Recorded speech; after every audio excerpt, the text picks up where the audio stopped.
Chapter 21. Do this, and criticism can't hurt you.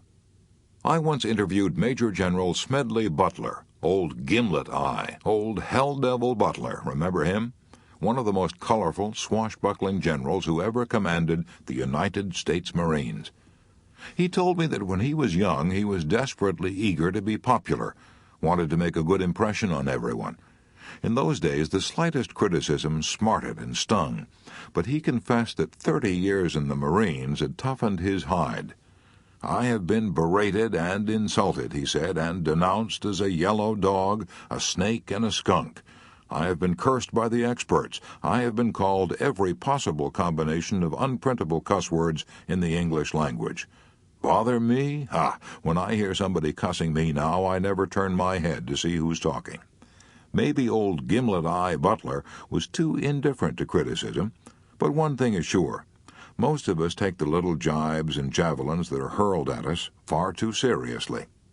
I remember the time years ago when a reporter from the New York Sun attended a demonstration meeting of my adult education classes and lampooned me and my work. Was I burned up? I took it as a personal insult. I telephoned Gil Hodges, the chairman of the executive committee of the Sun, and practically demanded that he print an article stating the facts instead of ridicule. I was determined to make the punishment fit the crime. I'm ashamed now of the way I acted. I realize now that half the people who bought the paper never saw that article. Half of those who read it regarded it as a source of innocent merriment. Half of those who gloated over it forgot all about it in a few weeks. I realize now that people are not thinking about you and me or caring what is said about us. They're thinking about themselves, before breakfast, after breakfast, and right on until 10 minutes past midnight. They would be 1,000 times more concerned about a slight headache of their own than they would about the news of your death or mine. Even if you and I are lied about, ridiculed, double-crossed, knifed in the back, and sold down the river by 1 out of every 6 of our most intimate friends, let's not indulge in an orgy of self-pity. Instead, let's remind ourselves that that's precisely what happened to Jesus. One of his 12 most intimate friends turned traitor for a bribe that would amount in our modern money to about $19. Another of his 12 most intimate friends openly deserted Jesus the moment he got into trouble, and declared 3 times that he didn't even know Jesus, and he swore as he said it, 1 out of 6. That's what happened to Jesus. Why should you and I expect a better score? I discovered years ago that although I couldn't keep people from criticizing me unjustly, I could do something infinitely more important. I could determine whether I would let the unjust condemnation disturb me. Let's be clear about this. I'm not advocating ignoring all criticism, far from it. I'm talking about ignoring only unjust criticism. I once asked Eleanor Roosevelt how she handled unjust criticism, and Allah knows she had a lot of it. She probably had more ardent friends and more violent enemies than any other woman who ever lived in the White House.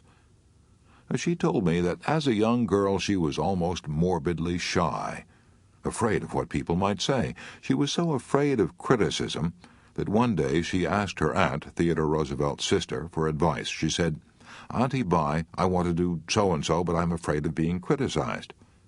Teddy Roosevelt's sister looked her in the eye and said, "Never be bothered by what people say. As long as you know in your heart you are right." Eleanor Roosevelt told me that bit of advice proved to be her rock of Gibraltar years later when she was in the White House. She told me that the only way we can avoid all criticism is to be like a Dresden china figure and stay on a shelf. Do what you feel in your heart to be right, for you'll be criticized anyway. You'll be damned if you do and damned if you don't. That is her advice. When the late Matthew C. Brush was president of the American International Corporation, I asked him if he was ever sensitive to criticism, and he replied, "Yes, I was very sensitive to it in my early days. I was eager then to have all the employees in the organization think I was perfect. If they didn't, it worried me. I would try to please first one person who had been sounding off against me, but the very thing I did to patch it up with him would make someone else mad. Then when I tried to fix it up with this person, I would stir up a couple of other bumblebees. I finally discovered that the more I tried to pacify and to smooth over injured feelings in order to escape personal criticism, the more certain I was to increase my enemies.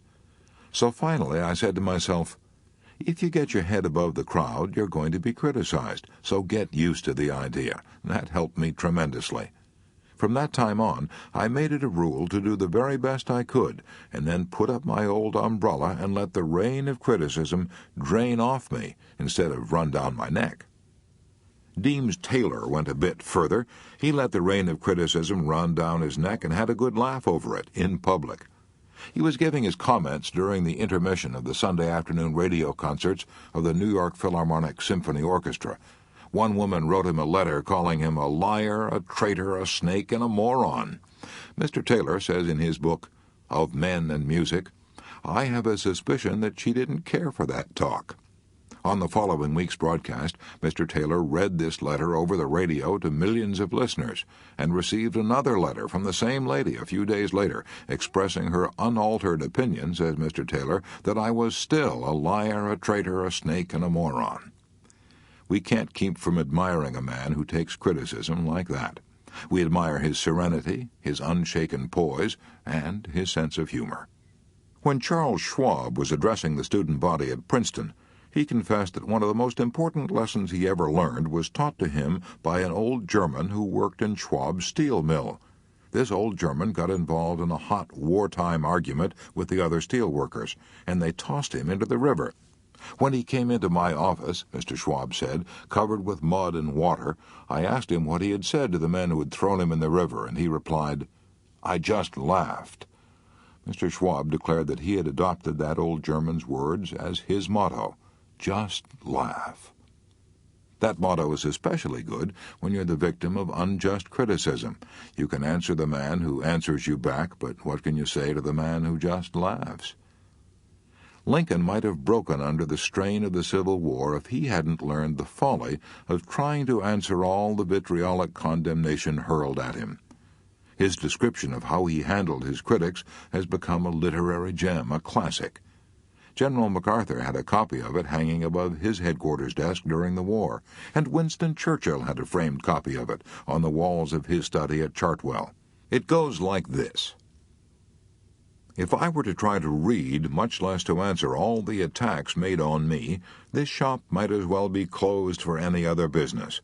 I do the very best I know how, the very best I can, and I mean to keep on doing so until the end.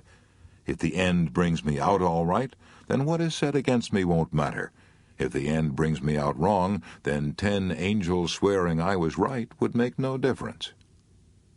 When you and I are unjustly criticized, let's remember Rule 2. Do the very best you can, and then put up your old umbrella and keep the rain of criticism from running down the back of your neck.